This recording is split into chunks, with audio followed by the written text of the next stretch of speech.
أعوذ بالله من الشيطان الرجيم بسم الله الرحمن الرحيم تربية الشخصية القرآنية كيف تكون وما لا تكون developing a Qur'anic personality to be and what not to be. The Prophet sallallahu alayhi wa alihi wa sallam said إن خير الأعمال أدومها وإن قل. The best of deeds are those deeds which are done consistently even if it's done little by little. We realize from such prophetic advice that more is not always better. More is not always better. Numbers are not the only measure of things. Quality is indeed far more important than quantity. We live in a world driven by consumerism, where the message is always needing more and never having enough. Remember that the world has enough to meet everyone's need, but the world will never have enough to meet anyone's greed. The world has enough to meet everyone's need, but the world will never have enough to meet anyone's greed. You see, everything seems quicker. Everything seems grander.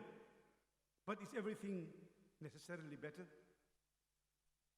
We look at ourselves, our minds are filled with information, but are our hearts filled with empathy? We spend so much time on social media, but do we have any time for social justice? We have so much potential to express our love and to manifest peace, yet we have so much hatred, so much prejudice, and so many wars. So we must be careful about the contemporary culture, the prevailing culture, that assumes the more you have, the better off you are, the happier you will feel, and the more secure you will be. However, the reality of the world around us illustrates otherwise. We find that more may sometimes be less than what we thought. More may be less sometimes than what we thought. We may have more information, but does not mean we have better judgment. Is it not ironic that we have much more experts, but not less problems? We have far more medication, but not necessarily more wellness. We have more opportunities, but are we more appreciative? We have many leaders, but do we have better leadership? In fact, we now have so many beautiful homes, mashallah, but how many loving homes do we have? So far more beautiful and bigger homes, but far less loving homes. We have more means of communication with anyone, anywhere, yet we seem to have less attachment with people who are around us. We have more access to knowledge, but do we have greater wisdom? We have far more information at our fingertips, but are we better informed?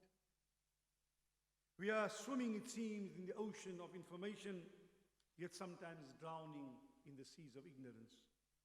As a matter of fact, if we look at ourselves, from our parents and our grandparents, we have higher incomes for sure, but we also have more debt. We have more conveniences, but yet no peace of mind or happiness. Numerous time-saving devices. Where is the free time? We have more religious centers, churches, synagogues, and mosques. We have far more religious institutions and centers, but have we produced better human beings? We have far higher pay, but do we have higher morals? We have more fame, but it seems less dignity. We have more guards and guns, yet less safety and security. We have far more human beings, but we have less humanity, it seems. We have more anger, less empathy, less love, more hate. We are quick to judge and slow to forgive. People seem more depressed, more lonely, more overwhelmed, more burnt out, more stressed out, more hooked on legal pills and illegal drugs than ever before. So yes, we have multiplied our possessions, but we have reduced our values. We condemn too much, love too seldom, and hate too often. We condemn too much, critical, you see, love too seldom, and hate too often. We've learned to make a living, but how many of us have learned how to live a full life? You see, if we really want more from our lives, we must prioritize. We must prioritize in this period of purification and moral rejuvenation. Let's complain less and appreciate more. Let's frown less and smile a bit more. Criticize less and give credit and praise a bit more. Fear less and instill less fear and hope more. Judge less and care more. Take less and give more. Talk less and do more. Hate less and love more. I leave you with the hadith of Rasulullah sallallahu alayhi wa sallam. Rasulullah said, "Ma qalla wa kafa, ma qalla wa kafa, khayrun mimma kathura wa alha." What is little and good and sufficient is far better than a lot. What is little but good and sufficient is far better than a lot which may be destructively distracting. أقول قولي هذا وأستغفر الله والسلام عليكم ورحمة الله.